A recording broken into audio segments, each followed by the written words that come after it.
Joining us for another episode of Cannabis Legalization News is me and Miggy. What's going on, man? Data. Right on. Data. We have data. Oh boy. Thumbs up, likes, subscribes for the data if you guys are into that type of thing. And Reuters it's our lead story. It has to do with Reuters. Don't forget, of course, when you're going over to Reuters.com, you can also stop over at CannabisIndustryLawyer.com and get in touch with us on your cannabis company. But this one's being reported out of Reuters. Hey. Cannabis use has risen with legalization and COVID lockdown, according to the United Nations report. It's just more people realizing that cannabis is not the plant that they're told. Well, there's somebody enjoying the plant in a cafe in central Israel. Nice. And let's see here. There's somebody enjoying the plant under the new laws in Thai Bangkok. And then there is somebody enjoying the plant in Sao Paulo, Brazil, after a march for decriminalization.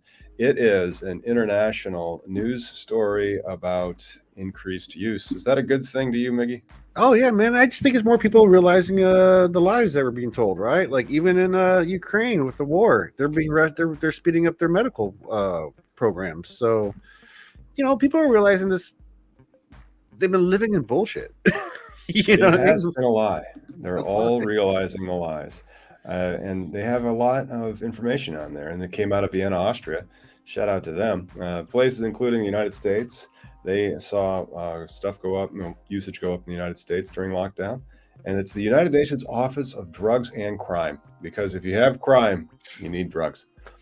Said in its annual World Drug Report, various United States have legalized, starting with Washington and Colorado in 2012, by the way, and Canada kicked off the federal legalization in 2018 in Illinois, and I'm sorry, not Illinois, but the United States still hasn't 4 years later. But again, you made a great point there about the Office on Drugs and Crime. I mean, start with the foundation of what's giving us this information, which is bullshit, right? Like the way they're viewing cannabis as this drug, this nefarious thing, is off the go wrong.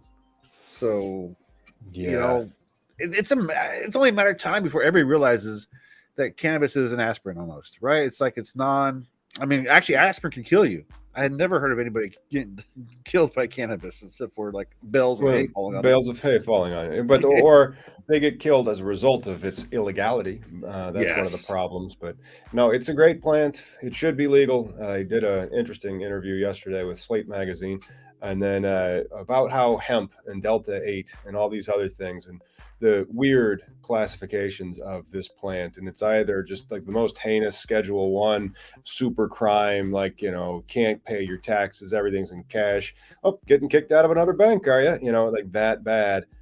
Or it is an agricultural commodity with the presence of one chemical called Delta 9 THC, provided that there's more than 0.3%.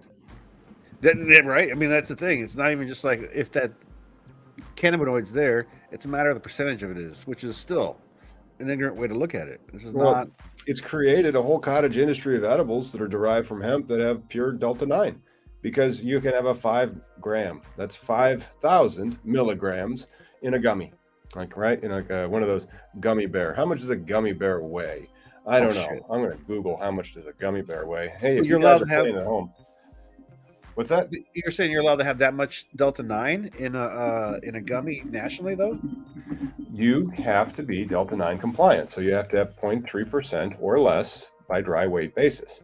And so the volume of a gummy bear is 2.9 grams. And so if we take math, that one thing, and we say, okay, so that's 2.9 grams, that's 2,900 milligrams, by the way, and we have to get rid of 99.7% of it, right? So then you multiply that by, let's see, 0.997, and that is 2891. Subtract that from one being 2,900, and you get 8.7 milligrams. So you could put 8.7 milligrams in THC then into a 2.9 gram gummy bear. That's a pretty robust dosage, I'd say, 8.7 milligrams. And so most gummies are in 10 milligram increments, at least in the regulated states, 5. Sometimes you see microdoses at 2. But that's milligrams. And so that means that you can have gummies, and they're available online They ship interstate. It's an agricultural commodity. It's hemp. It's legal. And so, like, it's just showing that they don't know what they're doing or how they're regulating this plant. Well, and then, I mean, a fine case of that being here in Washington State, where there was controversy 2 years ago, where a hemp extractor was turning the Delta 8 to Delta 9 and putting that into the 502 market. So you're right. I mean, it definitely shows that these people don't know what they're regulating. It's just insane and maddening. It sure is insane and maddening. Speaking of, you do, if you are an Illinois cannabis applicant for a craft grow license who failed to get it. And so that means that out of the 450, 88 got them. So there's about 350 disgruntled cannabis applicants out there. Remember, jurisdictional deadlines are coming for you July 7th.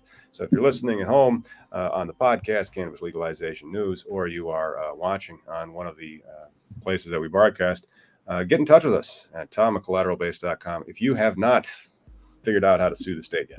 We got a comment here that's the problem. They haven't done enough to regulate, but I think they've done too much to regulate. Honestly, with what we have now, lab regulation is the only regulation that needs to be done. But because of the ignorance, we got to do the seed to sale tracking. We got to regulations. I mean, the seed to sale tracking, you're going to have to do. Like, go buy a pack of smokes and look at not the stuff that we like to talk about, like the ones that'll actually addict and kill you. Turn them upside down, and you're going to see a tax stamp on it. And so the tracking is going to be for the taxes, and then also for the recalls. Yeah. I like the ability to do the recalls in case, and that's a purity and safety thing.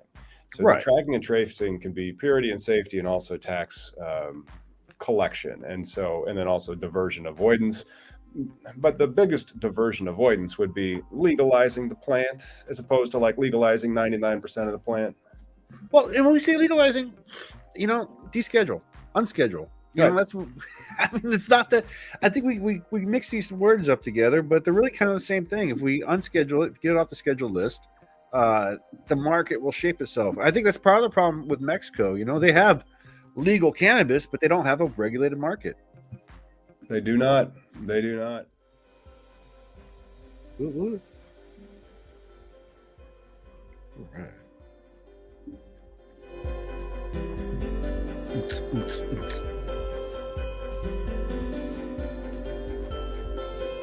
Brown chicken, brown cow.